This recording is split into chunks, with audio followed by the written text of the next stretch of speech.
And we are live. It's Fantasy NBA Tonight, the Wednesday evening edition. Dan Besbris, Jordan Smith with a webcam this week. So you're going to get to see his head. He told you last week that the sun reflects off his dome. It's like its own little sundial. You know, if I stand at the right angle, you can tell the time of day. We so I think on the show last week you were talking about how like in your 8x10 you were able to sort of track the years as they passed by sort of where the line was moving. So I want to make sure that as you discuss now, and I want to do my best not to make fun because I'm in no position. My hair has been, we're way past that. We're way past that. yeah, I mean, my hair is on its way back. There's no way around it. It's cleverly concealed by a part going this way right now. Those of you watching can see what I'm talking about, and the headset and the grainy quality of my webcam are also kind of concealing that fact. But I know what my father looks like. I know what my grandfather's looked like. So I'm well on my way to it. I just don't know, Jordan, if I could actually shave my head because I'm pretty sure it's lumpy under all this. I thought the same thing. I've got a couple little indents in there. You probably can't tell from the webcam, but man, let me tell you, you start shampooing that shaved head every single day, you'll notice. You'll find every single little divot and every little bump. It's like a lowrider car going over a gravelly road, and you're just like, whoa, what was all this that happened before? I had no idea this existed in the first place. It's a reality check, my friend. That is sobering, I think. And I use that word judiciously because I know you're enjoying a Dr. Pepper pre-show to get yourself ready. So a wise decision. I have just a glass of water over here. So NBA Tonight, of course, this is the live program that will stay live after the season begins. Normally, your host will be Vince Miracle. He's got Monday, Tuesday, Thursday, and Friday of Fantasy NBA Tonight. I'm filling in for him here on the Hump Day cast, just to give little Vincey a little bit of time off. But the key to keep in mind, once again, is that for those of you who are tuning in that have been enjoying all of these live Q&As and immediate feedback shows, next week, Fantasy NBA Today, the midday program, will stay free but won't be live. Fantasy NBA Tonight will stay live but won't be free. So go to hoop-ball.com. Make sure to click on that premium tab and sign up for the season subscription. You will get key insight from all the Hoop Ball pros, including Jordan. I know you've been doing a bunch of writing for the website as well. So make sure to check that out. And, of course, we'll have a brand new series of podcast feeds that you can subscribe to next week to make sure you get each individual show when it comes out instead of all on one feed. And finally, we are working on a Hoop Ball app that will be part of that podcast distribution network as well. So that should be a lot of fun. But today's Wednesday, which means it's the start of the true NBA season. We had opening night yesterday, Jordan, but there were only 3 games. That's a drop in the bucket. Tonight, we got into the real thick of things. And as of now, it's about 10 past 9 on the Pacific Coast. The evening games are in their second half, so things are starting to wind down. We're already about double-digit games deep tonight. So what was the takeaways? What were the immediate reactions you had before we jump into taking some questions? Anthony Davis is a monster. Holy cow, right? Oh, my goodness. 7 steals tonight. He made Nikola Jokic look like he was an absolute Jokic. And I mean, it was just he really brutalized that Denver front line tonight. I think he put up 90+ fantasy points on DraftKings for those DFS players out there. I mean, if you didn't have him tonight, you probably weren't doing much of anything. I just it's unfathomable. Of course, I am against him in one of my my head-to-head leagues, but that was an opening night for the ages. I mean, I'm sure that folks are pulling up the stats on when the last time somebody was able to do something even close to what Anthony Davis put up in this one. But just to kind of break it down and make sure that everybody is completely aware of what happened tonight, I'm sure most of you have already seen the news, but Anthony Davis's final line, 50 points, 16 rebounds, 5 assists, 7 steals, 4 blocks, only 3 turnovers.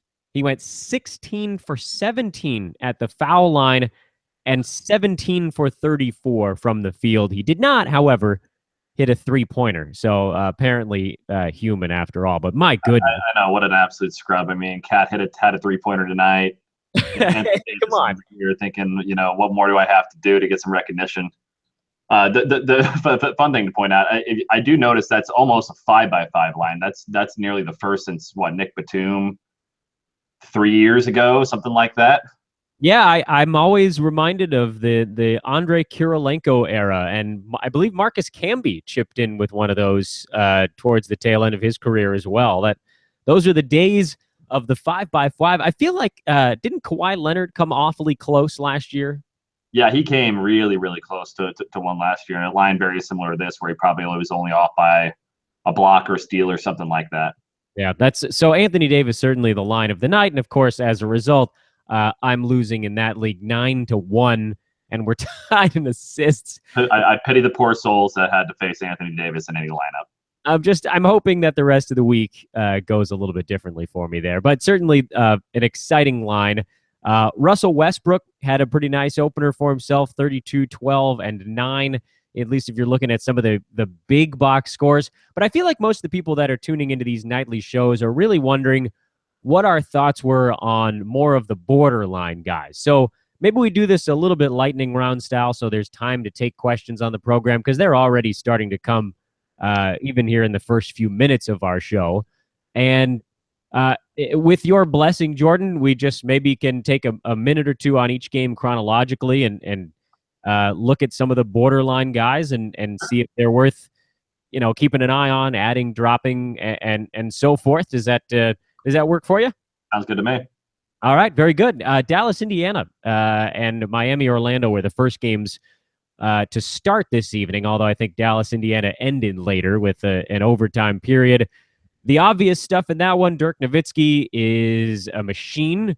He's obviously not human because parts would start to break down at this age, but if you're an android of some kind, I guess you can still be okay. Darren Williams had himself a really nice ball game in the season opener. But the guys that jumped out, Harrison Barnes actually played relatively well. He was a very late guy in a lot of drafts. Wesley Matthews underperformed a little bit, but a serviceable line, a couple of threes and some steals. Seth Curry was a big-time disappointment. Andrew Bogut was a bit of a disappointment. And J.J. Barea came out of nowhere to play 39 minutes tonight, 22 points, mind you, 2 rebounds, 6 assists, a block for a guy who's probably about 5'10" if you're not looking at a roster, and a couple of 3-pointers. So my question for you to get this thing going here in lightning round is, what's the deal with J.J. Barea? Was this a situation where matchups just sort of dictated that because Miles Turner was the center on the opposite side, the Mavs were sort of ready to go small and not put a lumbering ox in the middle? I think that's definitely part of it. J.J. Barea, if you guys can remember back to last year, any time that one of the main few guards in the rotation for the Mavericks misses time, J.J. Barea is the first guy to absorb all of those minutes. I mean, down the stretch last year, he had a lot of big DFS moments. He was playing very large minutes and using the ball a lot whenever their primary ball handler was off the floor, and even when they were on the floor. So J.J. Barea is one of those guys who's been known to be a spark plug bench guy throughout his NBA career, and he's going to come in and he's going to do a little bit of this while Devin Harris is out for the next 3 weeks with his I believe it's a toe injury. It doesn't matter. He'll be in and out all year.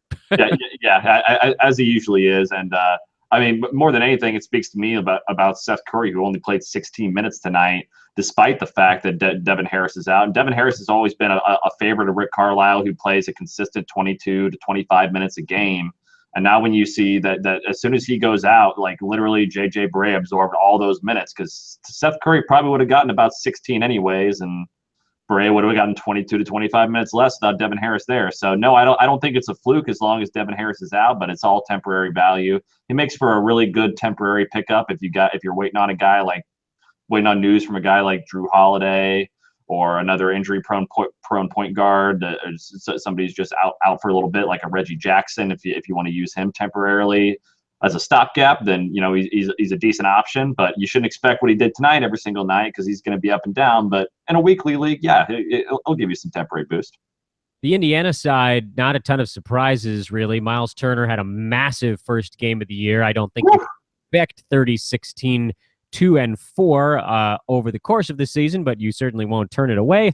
Monte Ellis, a nice, well-rounded attack at 19-7-7 with 3 steals. Paul George, again, solid numbers across the board. Thad Young, 11-5-4. He was decent in 34 minutes. And Jeff Teague got himself to the foul line 13 times tonight and really made a living down there. Went for 20 points, 8 assists, and 3 steals. He did not knock down a three-pointer, but again, at that point, you're splitting hairs. Rodney Stuckey was sort of the only other guy for Indiana. He scored 8 points, 3 rebounds, 1 assist in 22 minutes off the bench. Is this what we can expect going forward from the Pacers? Is this a team that's just going to be basically playing 4 or 5 guys, pretty big minutes? I think it was a really telling game, because he's going to play all of his starters heavy minutes. That much is clear. Whether or not it's a close game or not, they're a relatively thin team. They have about 7 players really deep that are very, very solid, good NBA players. But I mean, you saw like all the starters played heavy minutes tonight, including Thaddeus Young, who has a little bit of overlap with the positional skills that they have on that team. A guy like Al Jefferson only played 11 minutes in this game, despite the fact that Dallas really only played Andrew Bogut 20 minutes and had Dirk Nowitzki out there. You would think Al Jefferson would normally be a guy who would be at least in the 20-minute range, and that still didn't happen last night, because a guy like Miles Turner absolutely went out of his mind. I mean, he would deserve line of the night, maybe, if not for what Harden's doing right now and for what Anthony Davis did earlier this night. Let's break from our lightning round after one game just to see what's going on back in the chat room side.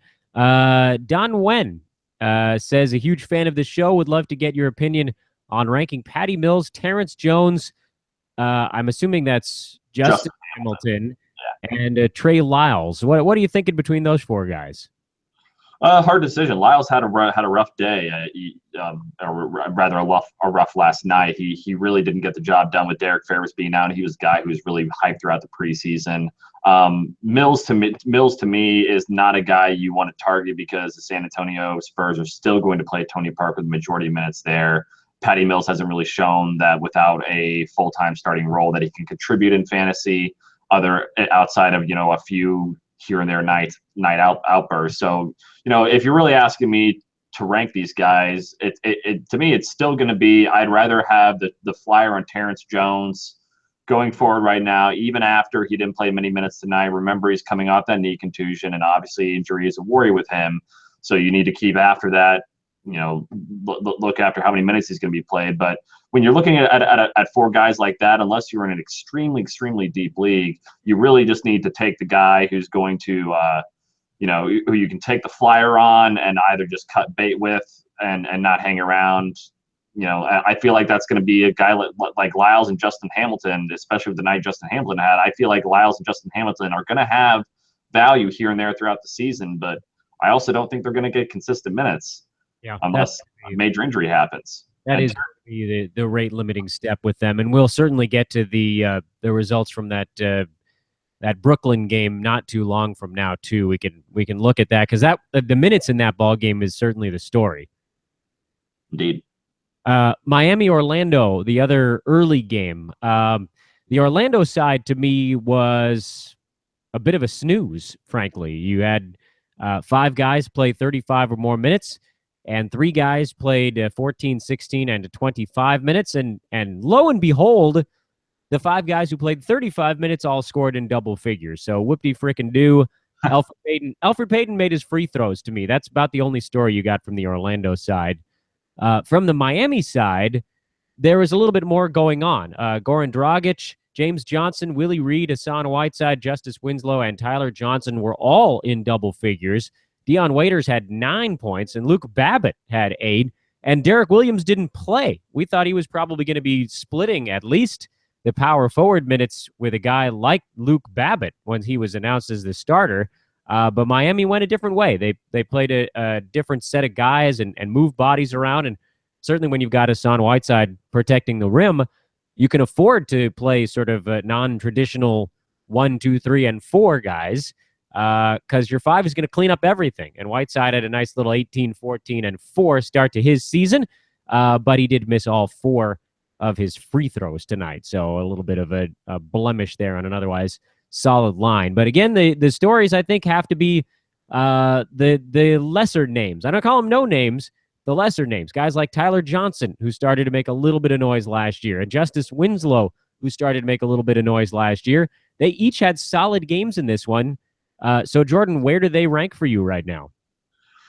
As far as the Miami Heat side goes, I mean, the 3 starters are that you really, really want are going to be worth it. Hassan Whiteside and Goran Dragic in particular. Justice Winslow is going to get his minutes. And, he actually had a really diverse stat line tonight, which is very important to point out because he really lacked it last year, but he was also a very, very young rookie. And so definitely keep a lookout for his counting stats. And if he's a free agent in your league, I would definitely be going after him because he deserves to be owned. He's going to play big minutes, and if he can show that he can get steals and blocks, then he's going to be worth having.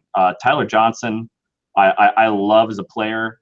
He looks like me, but with hair, and if he could jump 36 inches higher, because that guy is extremely, extremely athletic, and he is going to get a lot of backup point and a lot of backup shooting guard minutes. So what is his vertical leap then? 37?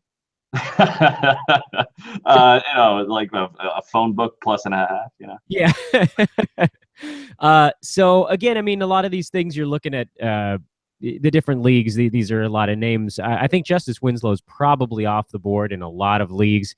He's owned in about 2/3 of Yahoo leagues, but Tyler Johnson only about 20% or so. So there's a guy that's floating around that should be worthwhile. The one thing that could throw a wrinkle into this, and I don't want to get too much into it right now because we have so many games to cover, but that's the eventual return of Josh Richardson, because you're looking at a guy there Miami's probably going to want to find 25 to 30 minutes for.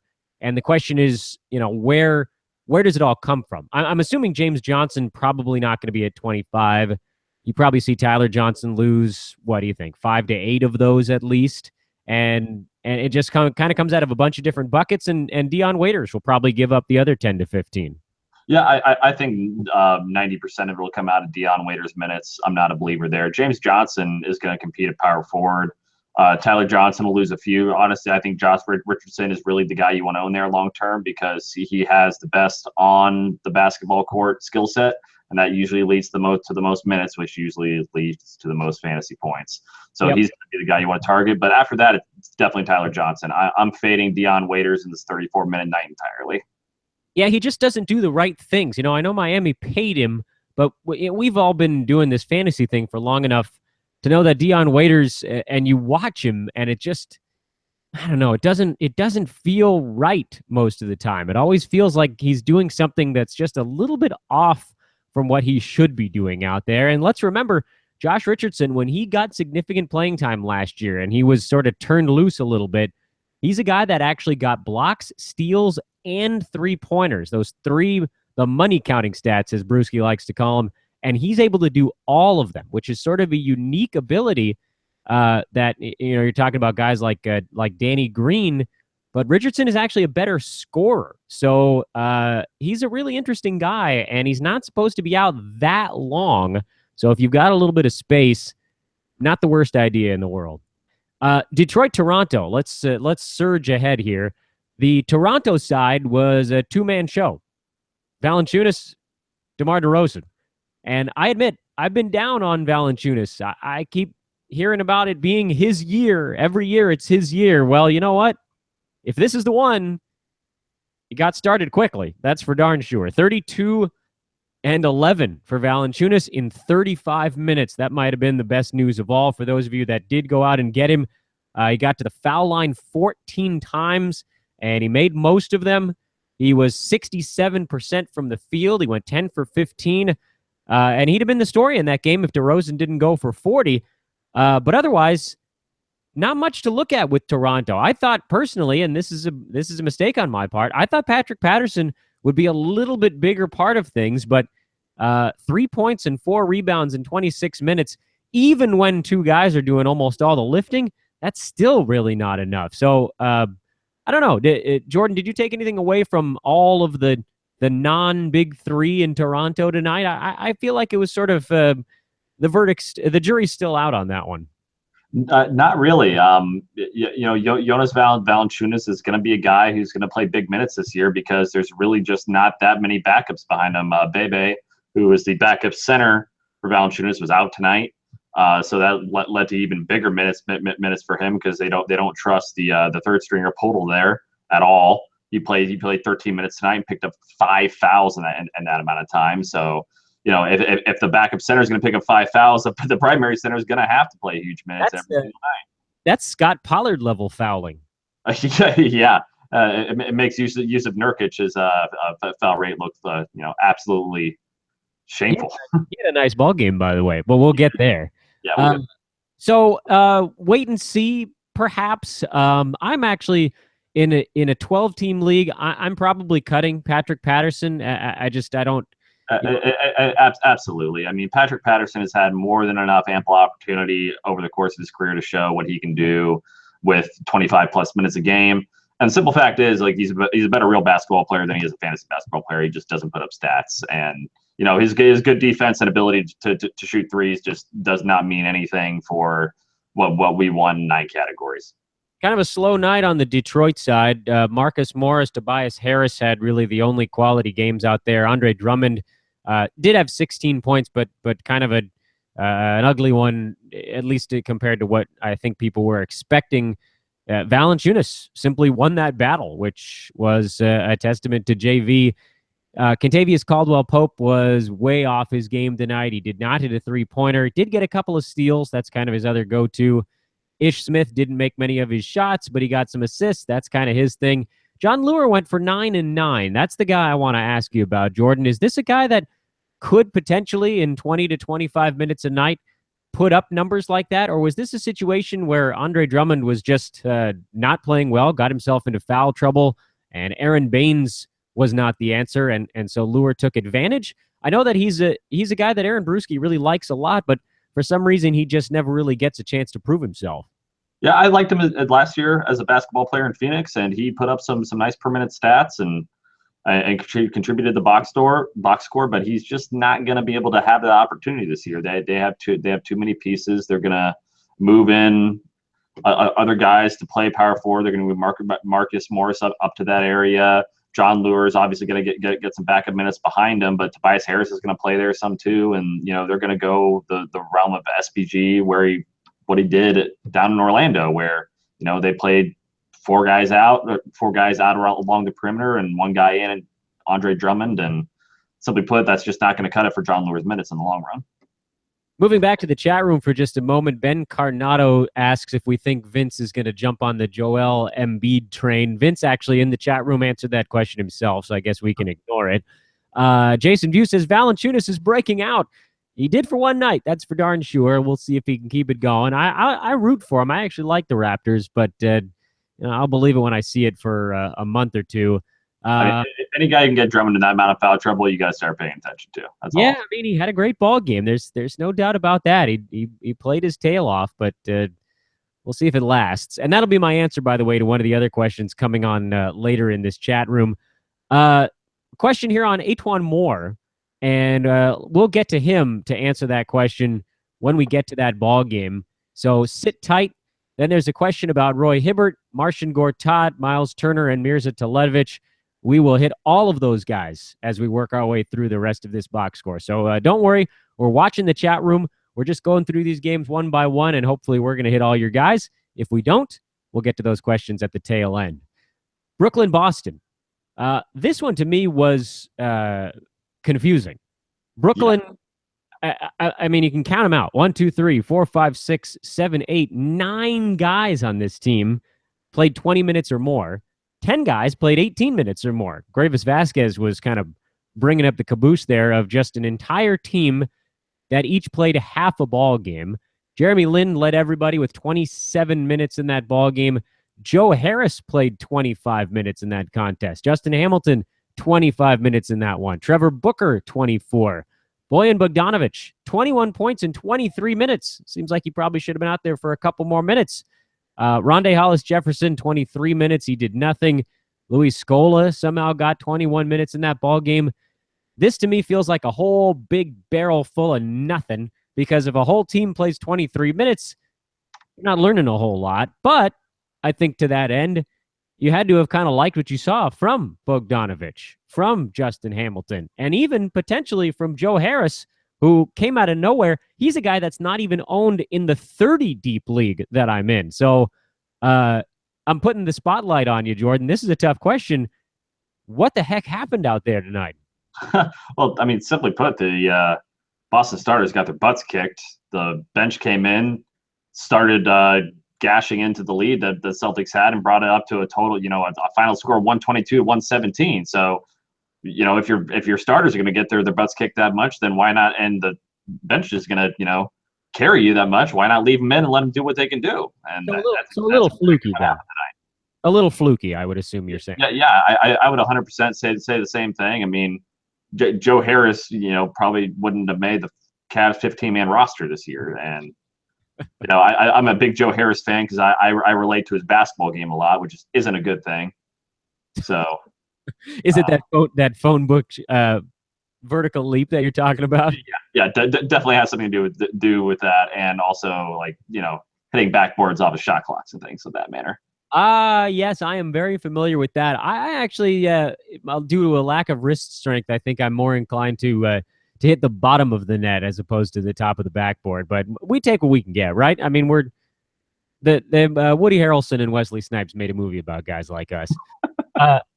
But I mean, here's a few things to take away from it for my sake, and then I don't want to spend too much time here. The Boston side to me is something that, we can get to players on that side if people ask about it, but nothing jumped out at me in a big way. So focusing on the Brooklyn side just a little bit longer, Justin Hamilton was a guy that Aaron Brewski had talked about as kind of a possible interesting player to look at in a deep league. Bogdanovic, when he got the starting nod, you had to figure he was going to do some scoring.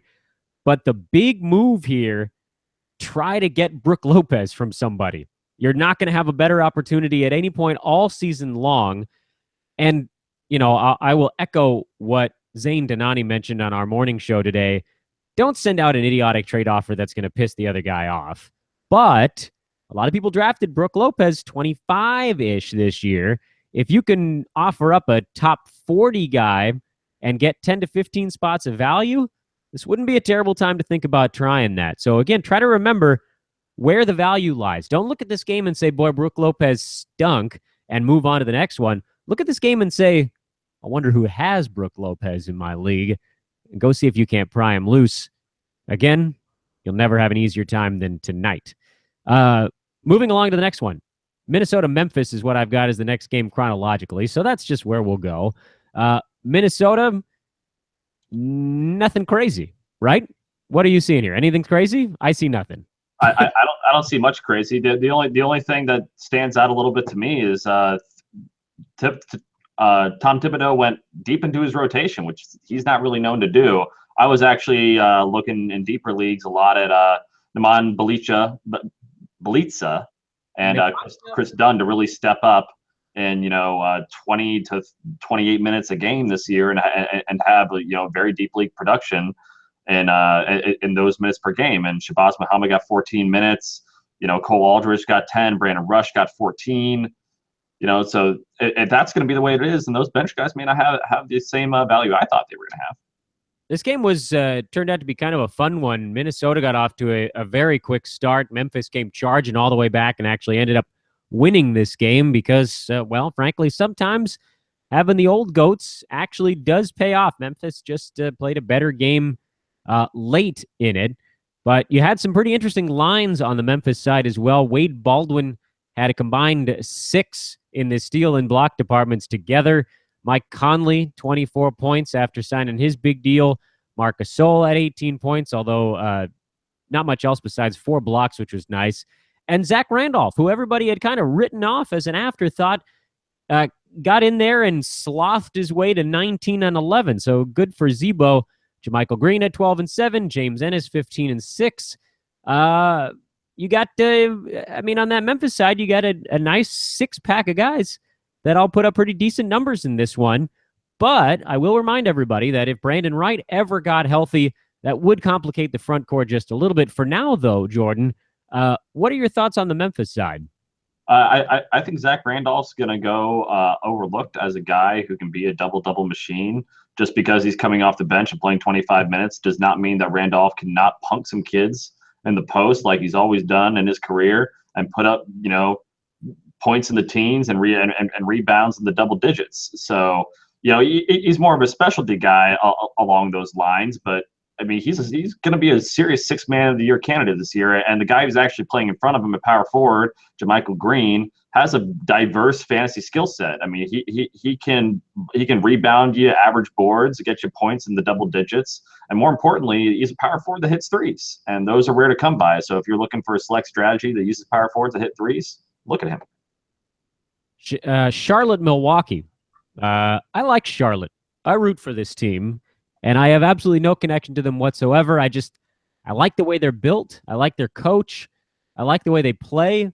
They're a fun team to watch. So good on them for opening up their season 1-0. And good for Michael Kidd-Gilchrist, who actually stayed healthy for an entire ball game and went for 23 and 14 in his season opener. Marvin Williams, 13, 10 and a block and 3 threes. That's exactly what you thought you were going to get out of him. Cody Zeller had 15 points in 14 minutes off the bench. But Roy Hibbert did everything in his giant, slow-moving power to keep Cody Zeller from taking any more minutes, at least until Cody's fully healthy. Roy Hibbert had 15, 9, 3, and 5 blocks tonight, and I ate crow because I've said nothing but awful things about Roy Hibbert. But let's remember, everybody, Roy Hibbert has been known to have one really good game at the beginning of a season and then run completely out of fuel by the end of October. Forget November. Sometimes this guy runs out of fuel at the end of October. So you're not changing my position.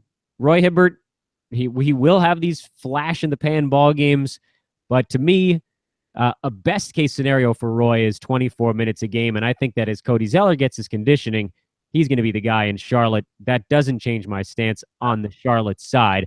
On the Milwaukee side, and then Jordan, I'm just going to let you talk about both of these things. Milwaukee looked pretty one-dimensional. Without Chris Middleton, this, I think, was the fear, and it was the Giannis show, who went for 31, 9, and 5. But Greg Monroe, who had 14 and 10, that's just not really cutting it. He's a guy that they need him to score. Jabari Parker only had 13 points. Matthew Dellavedova had 11 and 3 and a 3-pointer. That's about what you can expect out of him, and the bench was non-existent. So, Milwaukee, if they don't get contributions from all 4 of those guys, they're probably not going to win the ball game. Mirza Teletovic, 28 minutes, 6 points and 3 rebounds. Admittedly, he shot just 3 for 12, but of course, that's Mirza Teletovic. He's going to bomb away. If it's dropping, he'll score 20 points with 2 rebounds. If it's not, he'll score 6 points with 2 rebounds, and that's what you got tonight. So, Jordan, thoughts on Charlotte, Milwaukee? Big takeaways for me was Michael Kidd-Gilchrist, really, really impressed. 23 points and 14 rebounds with a steal and a block. I really liked him going into last year. I thought he was going to progress. I still think he's going to progress. Whether or not he puts up the other counting stats other than some scoring in the teens and rebounds, I don't know. But he's definitely worth taking a shot on. Roy Hibbert is a giant trash can. I will continue to live by that motto. Thank you, my good man. I knew I liked you. There's actually a song out there, the Dan Lebtard Show, had a user-submitted music video. Roy Hibbert is a giant trash can. I encourage you all to go look at it because it really speaks to my soul. I actually don't think he's that bad of a basketball player, but for fantasy purposes, Cody Zeller is a much, much better fit for the Charlotte Hornets. So Roy Hibbert, has Bismack Biyombo type hands. It's not going to continue like that. Against Greg Monroe, sure, but not against anybody else. Yeah. On the Milwaukee side, you're right. There's not much to look at. Giannis is an absolute stud. Matthew Dellavedova should be treated like a low-end shooting guard, Courtney Lee style. Jabari Parker will probably have better scoring nights than tonight, but he didn't. Greg Monroe will be an undervalued fantasy asset because he's kind of ugly, but he'll get it done in the mid-range, putting up double doubles until he's traded, and then who knows what'll happen. Yeah, good point. Then I tell you what'll happen. I'm gonna go and pick up John Henson when that happens. I've already told you my opinion on John Henson, but maybe it could. That could actually be the year. Mirza, as you mentioned earlier, he'll just be a 3-point specialist, nothing else. Yeah. You and I can argue about John Henson every week. It's going to be a lot of fun. Although right now I'm on your side. He's not worth grabbing, not while every big man, I should say, is healthy for Milwaukee. Tony Snell, by the way, I guess it's worth mentioning, did not play. So when he comes back, that'll shake things up in the sort of shooting guard, small forward area of things. He's worth looking at. That's for darn sure, because they need somebody. And Chris Middleton did a lot for this team last year. And Matthew Dellavedova is not going to pick up all. I do want to point out before we move on, Michael Brogdon played 21 minutes tonight and put up 8, 5, and 5. He had a really nice preseason. The Bucks seem to like him. So if Matthew Dellavedova gets supplanted or there's an injury, I'd keep an lookout for him on a very deep league roster. Okay, Denver, New Orleans. There's some angry people with Nuggets on their team. There are some really happy people with Nuggets on their team. And there's one guy in every league right now that is sitting about as pretty as you can find. And that, of course, is whoever got Anthony Davis in probably the 6 or 7 spot in their draft. Because on game 1, he's the steal of the century, even in the middle of the first round. But that's, again, not why people are watching this show. You don't want to hear us talk about the guy who had the best line, who was drafted in the first round, because he's on somebody's team, and you're not going to go get him. You're not going to pay enough to get Anthony Davis, and the guy that has him isn't going to sell right now, even though he maybe should think about it. So let's talk about the other guys. Number 1, there's a 2nd to 3rd rounder on the Denver side who everybody thought was going to explode, and he ran into Anthony Davis. And that's a guy by the name of Nikola Jokic, who went for 5 and 7 in his season debut. An ugly start to the year, who did, by the way, he had a 3-pointer. That's about the only thing that salvaged the line. Nowhere to go but up for here, though. So, again, my thoughts are the same as with Brook Lopez, and Jordan, we'll see if you agree with me. If you can go out and get him a little bit cheaper than you might have on draft day, why not at this point? Yeah, I'd agree. Nurkic started off the game at center, and Jokic started off at power forward, and Anthony Davis plays power forward, unfortunately, and he was destined to guard him. And that went all the wrong way because Anthony Davis was looking to absolutely wreck somebody tonight, and unfortunately, that was Jokic. So I've got no worries there. There's not but 1 or 2 power forwards in the league that's going to possibly do that to him on a night-to-night basis. Yeah, so let's hope that Denver doesn't play New Orleans too often. And by the way, if you're looking at your schedule, might not be the worst thing in the world. I know this is absurd to think about benching a 2nd or 3rd rounder, but maybe next time around you leave him in there for a revenge game. But on the whole, you do have to think about sometimes sitting a guy for one night in a daily league. And if your guy's going up against Anthony Davis, it's not the worst thing in the world to think about it. How about Yusuf Nurkic? He had a 23 and 9 performance tonight. Yeah, he looked fantastic. He just has absolutely been rebounding the hell out of the ball every single time he got on the floor in the preseason. And I mean, there's nothing else to say other than if he is unknown, go grab him, start him until the wheels fall off, because ever since he's recovered from that patellar injury that he's had, he has looked absolutely great, and he has massive upside. I mean, there's the reason that we called him the Bosnian Boogie in the first place, because he has that type of all-around skill set on the fantasy court. What did you think about the Manimals game tonight? 9 and 14, 2 steals. How long before they can unload that guy? I mean, that's just a product of Jokic not being able to be on the floor for as long as he could have been. How long till they can unload him? I mean, they've been trying for 2-3 years now. So another 2 to 3 years is what you're saying. Yeah, I mean, I think he's a free agent after this season. I just don't want to see any more of Kenneth Faried. He's a guy who wants to start, and he's kind of toxic to the team in general. Yeah, it does kind of seem that way. So, again, don't overreact to his decent line. Don't overreact to Jokic's poor line.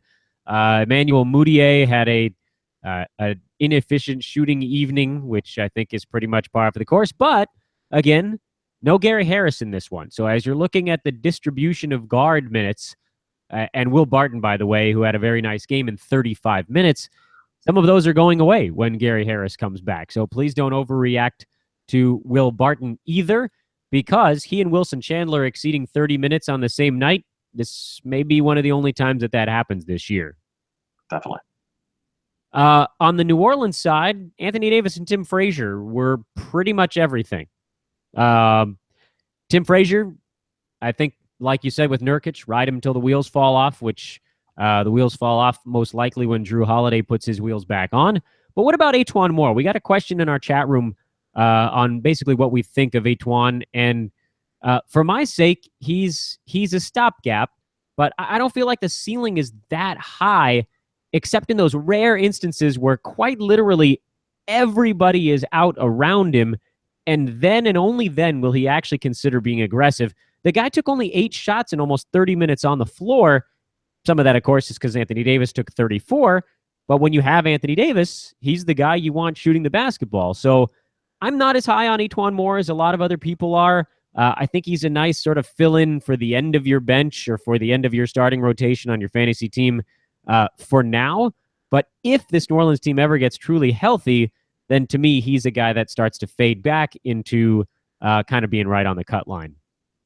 Yeah, I would completely agree. He's a guy who, like you said, he isn't very aggressive. I mean, if you look at his free throw rate, it's abysmally low. He's almost Jose Calderon-ish in the way that he like kind of hangs out around the perimeter and distributes the ball and shoots threes. I think he's in a 12-team league worth almost always being ownable in your league, but never ever quite ever holding on to as well. He just kind of hangs out around that edge, and in deeper leagues he'll be worth holding on to the entire year. He'll put a value in spots, but overall, it like you said, his upside isn't that high, and his floor is like moderate for a back end guy, but that's not. He is quite frankly, he's just not exciting. He's not exciting. We can say that, right? I mean, he's just not an exciting player to own, and he's Courtney Lee Ash in the way that you might get a couple of threes, and he's probably not going to hurt you, but he's really also not going to help all that much. How many poor guys are we going to compare to Courtney Lee tonight? Huh. Well, how about we compare them to like Courtney Lee not in his first game with the Knicks, because that was pretty ugly yesterday. Yeah, that's true. What about Oklahoma City and Philadelphia? This game stayed awfully close for a really long time, and Sergio Rodriguez was a big reason why. Jordan, without setting the table too much for you here, big stories, I think, in this ballgame.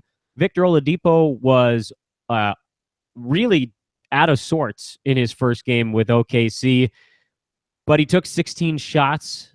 And over on the Philadelphia side, you had a pretty even distribution of minutes. Dario Saric, much like Oladipo, took a bunch of shots, but pretty much just missed all of them. So, and then, of course, we got a question about Joel Embiid, who played 22 minutes and had 20 points and 7 rebounds. Thoughts on these two clubs coming in, or on the end of game one? I said it with you last week, and I'll say it again now. If Joel Embiid is not owned in your league, he needs to be. Absolutely. I mean, 22 minutes with 20 points, 7 rebounds, and 16 shots. I mean, even if Nerlens Noel and Jahlil Okafor playing limited minutes happened tonight. Also, Jahlil Okafor went over his 12-minute game restriction minutes to 16. I don't know how that report happens, like literally right before the game. But that's crazy to score 20 points and to get to the line 8 times. His first ever NBA game after 2 years of not really being on any basketball court playing professional basketball. I think that speaks volumes. He's going to have problems with efficiency from the field, and he'll probably end up having issues with turnovers. I mean, how many did he have tonight? Like 6? A few. We'll go with a few. I believe he had 4 in 22 minutes. That's a lot from a center. Too many. That's always a problem with Sixers players, but he should absolutely be owned. Dario Saric is going to be a guy who's going to be ownable, but he's going to come on volume like a lot of Sixers players.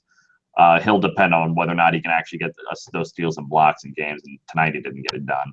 I think the takeaways from this game on both sides is you look at the guys that actually got the usage, and it's usage rate is a really important stat. It can be at times overstated, but I think in this game, it's really, really important. Saric took the second most shots on the Sixers behind only Joel Embiid. So that's something to keep in mind. Embiid with 16, Saric took 12. A number of them were from downtown, and he missed them.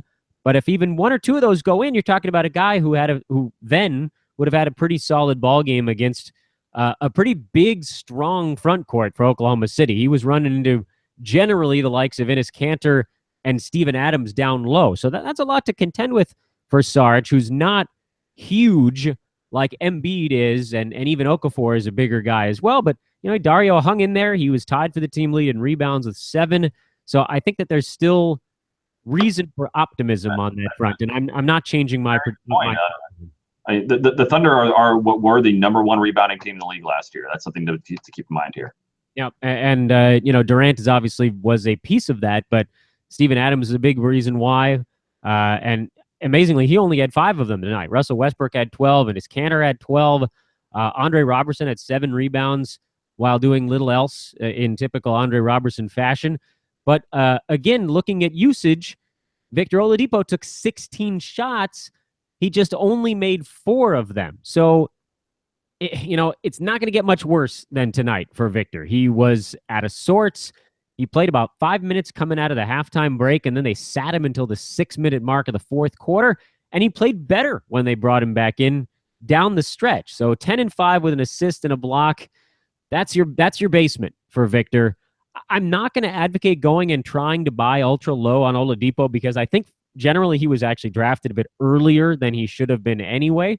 But if you have him and you're ripping your hair out right now, give it a couple more games. This is uncharted territory. He's going to be a lead dog on this team.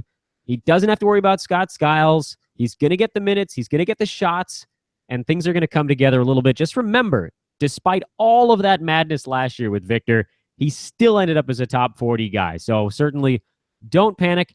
Enes Kanter looks like what we expected, a guy that's going to score and rebound and not do a whole lot else. And Steven Adams got you a few defensive stats, although steals instead of blocks in this one.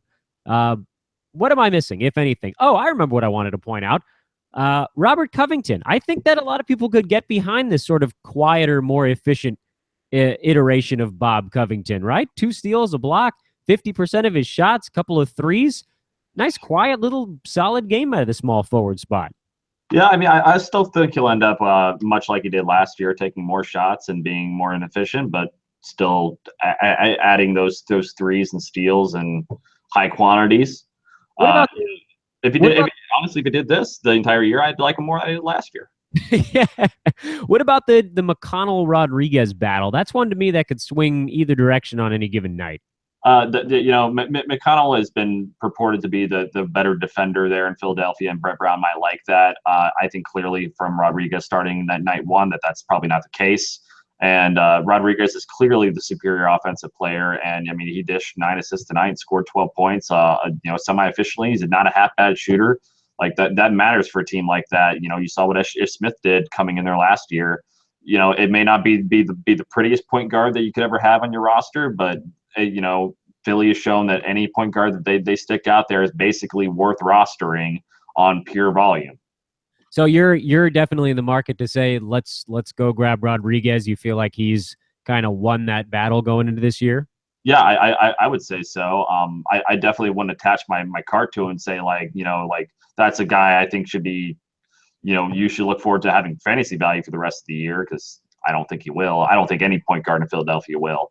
They're just going to switch and alternate out as the season goes on, like they have every other single year. But for right now, like Philadelphia is a great place to go find temporary value for lots of different positions.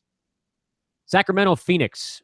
We'll try to wrap this thing up pretty soon so we can hit a couple of questions and then sign off for the night. Rudy Gay, solid ball game, had 4 blocks in that one. How about that? Boogie actually dealt with foul trouble early in this, ended up coming back to have a serviceable ball game, maybe not quite what everybody was hoping for, but decent enough. Aaron Aflalo did what he usually does, and that's not a whole lot, but kind of quietly. Matt Barnes, solid ball game. He saw a lot of playing time tonight. Ty Lawson filling in for the suspended Darren Collison. Again, that's a short-term fix up there. But that, to me, Matt Barnes, maybe your story in Sacramento tonight in terms of guys that people thought weren't going to do much at all and actually put together a relatively productive ball game. Yeah, I'd say so. Matt Barnes has always been a productive fantasy player when given the minutes. So he basically puts up fantasy league averages across every single category every single time he plays 28 or more minutes. So stick him on your roster, get fantasy average production for as long as he puts it up, and roll with it. Yeah, it seems like he's kind of won it there, and this sort of came out of nowhere because there was talk about him being sort of the backup and the veteran leader, and he came out and he played almost 28 minutes. Yeah, Homer Caspi played 9 minutes tonight, so I don't think that's the case going forward. That's that surprised a few people, but yeah, Matt Barnes is a really interesting guy to have when he's actually getting the playing time. So grab him if you can. I mean, he's a guy that if he's playing, he's a very interesting guy. He's a mid-round player. When he's on the floor, if he gets you steals and blocks, he'll get you threes. If he doesn't get one, he'll probably get you the other. So that's what you saw tonight. The Phoenix side, they didn't play very well, and this is a team that's frankly not very good. So there may be some nights where they get whomped by other teams. Eric Bledsoe, 16, 6, and 5. Tyson Chandler at 8 and 10. TJ Warren scored 14. Devin Booker, 18 points and not much else. No 3-pointers for Devin, which I think was a little bit disappointing. And 2 for 5 at the foul line as well. I know that I'm in the minority on this. I'm still not 100% sold on Devin Booker's fantasy ability. And I want to make sure that I stress the word fantasy a lot because he's a really interesting basketball player. But he is a score-first guy. And he had to pass last year when there was nobody around him. But now there are some guys around him that are better passers than he is. So it just makes for a weird little jumble in Phoenix. And it's a team that I largely avoided in my drafts. But Jordan, what were your takeaways from the Bledsoe Knight Booker contingent, and then maybe the takeaways from the position battle at center, which tonight was basically an even split of 2 quarters apiece for Alex Len and Tyson Chandler? I would completely agree with you on Devin Booker. I think a lot of people were overly high on him because he can really rack up points, and points are overvalued in a lot of fantasy leagues. Simply put, he's not going to handle the ball as much, so he's not going to get assists. He only hit 1.5, a little over 1.5 threes last year when he was dominating the ball, and he basically didn't even break a steal in 35 to 38 minutes a game, whatever it was he played when he really got all that time with Brandon Knight and Eric Bledsoe hurt. So, like his fantasy upside at the moment is limited. I think he'll grow into himself and he'll be a stud before, the next year or two is completed. But, right now he's not. And that's the case with a lot of young guys. They take longer to come on than people really want them to be, and they get overrated. Brandon Knight, I think what he did tonight is going to be kind of the low end of what he's going to do for the season. I don't think he's going to play more than 30 minutes per game this year. I don't think he's a very good basketball player. I think the Phoenix Suns know that they're going to end up moving him and getting rid of him, so he's not going to play all that much. But he's a good off-the-ball shooter. He's going to hit threes, and he's going to score points on low field goal and high turnovers, just like he did the years before. It's just going to be not quite as good as last year. As far as the Alex Len, Tyson Chandler thing happened, I mean, that's an exact repeat of last year, which really worries me about Alex Len, at least for the moment. I think as the season goes on, you're going to see Alex Len keep progressing and taking over that role and taking those minutes because Tyson Chandler is just old and he can't stay healthy. But for the moment, this might be what you're going to get for this foreseeable future. By the way, friends, for those of you watching this show live, I would strongly recommend throwing ESPN on mute because currently the Lakers and the Rockets are tied at 112 with about 3 minutes to go in what has been, to call it entertaining would be inaccurate because there's been some interesting basketball, but not highly competitive basketball. And now I think you might start to see a little bit of that tenacity that kind of began to come out right around the turn of the third quarter. It looked like they actually started trying a little bit. But, of course, when you've got two teams putting up darn near 120 points in a ball game, you're probably going to see some pretty good fantasy lines. James Harden, I believe, has 32 points and 17 assists right now, unless I'm waiting on something to update. He might even have an extra couple of points than that. Eric Gordon in the Patrick Beverley-less era has 19 and 5. Ryan Anderson, 14 points. Interesting note on the Houston side, though. They've only made 7 threes in this ball game. That surprised me a little bit. Did that surprise you? Yeah, of course it does. I mean, it's not exactly like the Lakers are all that good at defending the 3-point line. You just look up and down the roster. You got James Harden 1 for 6, Eric Gordon 2 for 7, Ryan Anderson 2 for 6, and Trevor Ariza 1 for 3. I mean, they've never been a particularly efficient 3-point shooting team, but Ryan Anderson and Eric Gordon are definitely, more or less lights out from 3-point range, especially against a bad defense. So, you'll see that improve, for sure. What about on the Lakers side? Anything that kind of blew you away, or does it seem like the usual suspects? Yeah, Randall getting 6 assists blows me away. I did not particularly take him for that good of a passer. Not that it may be hard against the Rockets defense or anything, but he's a guy who's really interesting. I mean, 16 and 7 with 6 assists and a block tonight, 8 of 10 shooting. He's really gonna put on a light show for the Lakers in terms of double doubles. He was compared to Zach Randolph coming out of college, and I think that's a really good comp for him. And Zach Randolph, once upon a time, that was a guy that approached top 30 value numerous times just by putting up double doubles in another age. When the 3-pointer wasn't quite as important. I don't know if Randall has quite that kind of upside, since 3-pointers are kind of a necessary part of fantasy games nowadays, but he's going to be good. Jordan Clarkson has not played all that many minutes tonight in comparison to what I thought he would. He's about 5 or 6 minutes behind most of the other starters, but he's put down 25 points after a really, really slow start, and he's really the reason they're back in this game. So He's an interesting guy going forward. He's playing with an unbelievable amount of energy, and that, I think, is what they were hoping for when Luke Walton decided to bring him off the bench. And I think Julius Randle just hit a layup in traffic to give the Lakers a 6-point lead. So he now has an extra bucket to his credit. And this, of course, is a very high-scoring game. Lakers and Rockets, you won't see fantasy lines quite this inflated on a nightly basis. But I do think that if you're in the market for a very, very low-end center, Timofey Mozgov at 12 and 8, not that far off from what you get from him this year. I'm thinking you're looking at a guy who's probably going to sit at about 10 and 7 on the season. And he'll probably block about a shot a night. So a guy to... If you want to know my really interesting take from this, it's that the fact that he's only played 22 minutes and Julius Randle's played 28, and he's playing center right now. Yeah, so there you go. I mean, this is Lakers Rockets, right? I mean, that's the game. You're not going to get a traditional basketball game. The fact that, to me, Mozgov still had 12 and 8 when he's been the only center in this game, really, sure. is kind of nice for him. Clint Capella, by the way, had 16 and 9 for the Rockets in 25 minutes. Made a bunch of easy looks early in the ball game, and then has been a little bit less of a factor as the game has gone on. But James Harden, a whopper of a ball game, only 1 3-pointer. And I think the Lakers may be making a little bit more of a concerted effort this year to try to work on that 3-point perimeter defense, which was, frankly, atrocious the last couple of seasons under Byron Scott, who, God love him, he was a legendary Laker for so long, but he's a guy that just did not understand the way the league was moving, and the Lakers did a lot of dumb things because of it. So this will be a better team, not good, but it'll be a better team in Los Angeles. Let's move to the chat room, because we've got about 6-7 minutes or so on this podcast before I want to wrap her up for the night. Ben Carnado asks, he's got Marcin Gortat. Should he trade him for Miles Turner? And the answer is, would the guy with Miles Turner really give you Miles Turner in that trade? I highly doubt it, especially after that first night. But if he does, you should absolutely pounce on it. I'm down on Marcin Gortat. I've been a big Marcin Gortat guy for a while, actually, in fantasy leagues. I think he's been really undervalued. But with Ian Mahimi there this year, it's just not looking up for him. He's going to split minutes. He's going to regress. He's going to be a free agent. Get Miles Turner if you can in any league that you can for reasonable value, because that guy's going to be a monster this year.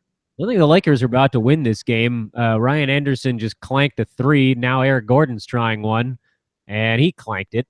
So, it looks like LA may go to 1-0 to start their year. That'll be a nice one. And poor Mike D'Antoni, nothing ever goes well for him at Staples Center, does it? Good. Did you see his quotes from the pregame? Yes, I did. He was asked if he looks back on his time with the Lakers fondly. Didn't he say something like, "I try not to think about it"? Yeah, he tries not to think about it. I wouldn't either. Yeah, those were ugly times. And thank you to Dwight Howard for all of that fun for myself and all the Lakers fans across Los Angeles. Jason View asks, and by the way, nicely done here, Theodore Susel. Oladipo was not cheapo. Where do you think his value will stabilize? My answer to that question, probably fourth round guy again this year. What do you think? Yeah, I'd actually be a little bit higher on him. It depends. I really need to see the breakdown of how his minutes was distributed with Russell Westbrook tonight, because the big thing last year was that KD and Westbrook didn't get their minutes parsed out, and so one guy was on the court at the same time, and the entire time, and they both rely heavily on ball handling. So if Oladipo can get 40% of his minutes while Russell's on the bench, then that's a big deal for him. If not, then I'd be around your range. The Flipper 40 says Brandon Jennings for Boyan Bogdanovic, 10-team, 8-cat roto. I say yes. I prefer Boyan in that deal. I say cut both of them, and I mean, I like it. It's a guy who's going to produce some versus a guy who could have higher upside with Derrick Rose being an injury concern. So whichever side of that you prefer, take that. But luckily for the Knicks, Derrick Rose is tough as nails these days, and he's just going to play through it even when he's playing terribly. So that's, I mean, that's your worst of both worlds. And I hate to phrase it like that because I did the same thing with Roy Hibbert, and I make it sound like I hate these individuals as human beings. I don't. I hate the fact that they get fantasy headlines when they shouldn't. Movie Dude says something funny here. We'll read it because it's amusing. He has Roy Hibbert in 2 of his 3 leagues. Even atheists are praying for me. They are praying to, I assume, the Lord of Speed. I don't know what that is, but they're trying to get some of that for Roy Hibbert. Phidippides, he was the runner in ancient Greece, right? So maybe he's your guy. I think Death overran Roy Hibbert trying to catch him because he's so slow.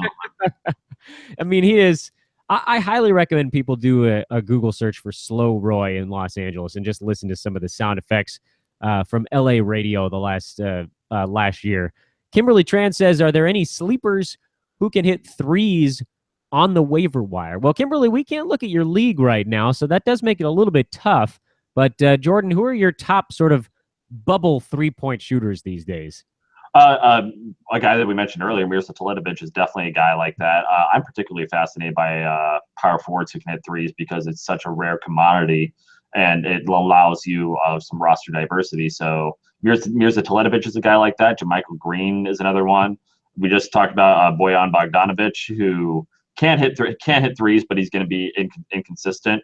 A guy that's going to be more of a standard league guy this year, I think, despite his injury woes.